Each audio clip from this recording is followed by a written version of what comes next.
Cette question du signe, cette question de l'intelligibilité des concepts est au cœur de bien des polémiques.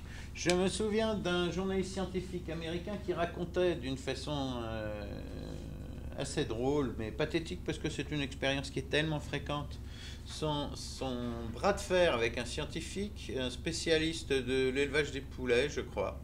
Et le journaliste avait écrit la graisse du poulet et du caneton, c'était des canetons. Le scientifique disait non, il faut dire les tissus adipeux. Il disait oui, mais les tissus adipeux, c'est de la... Non, c'est les tissus adipeux.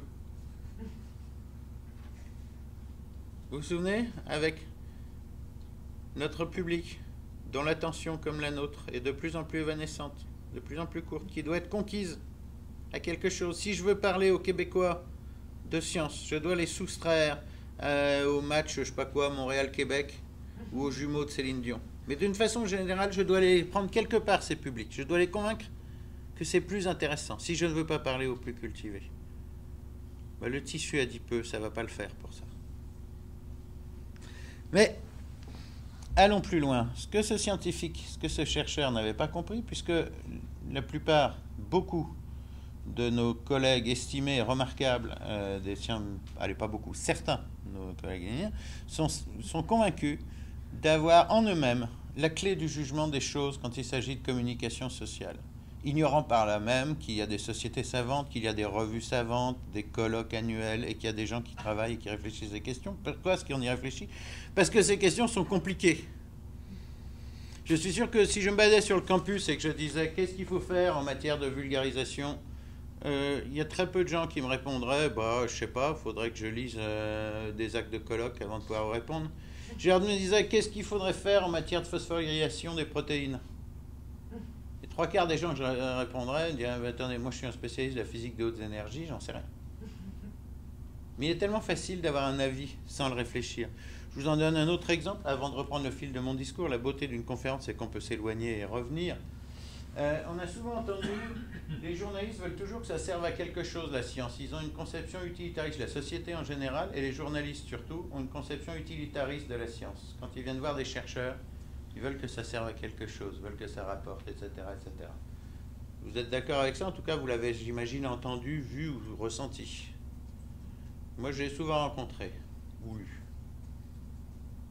A priori, on pourrait être d'accord. Mais attendez voir. Quels sont les enfants chéris du journaliste scientifique? La paléontologie et la cosmologie.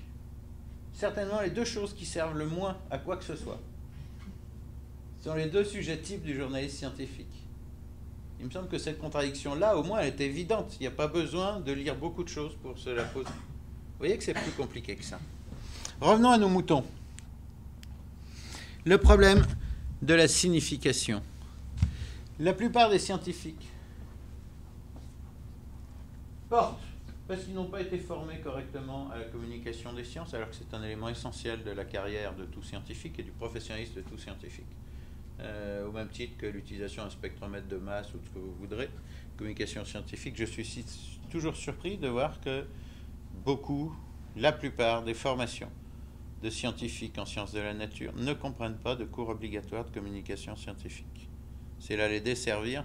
Vous savez que toutes les stats montrent qu'ils vont passer beaucoup plus de temps à écrire et à parler qu'ils vont passer de temps à faire des expériences.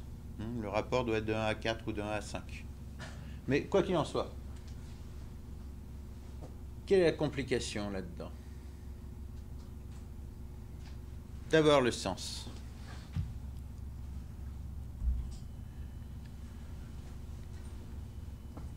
Vous voyez ce que c'est, j'imagine?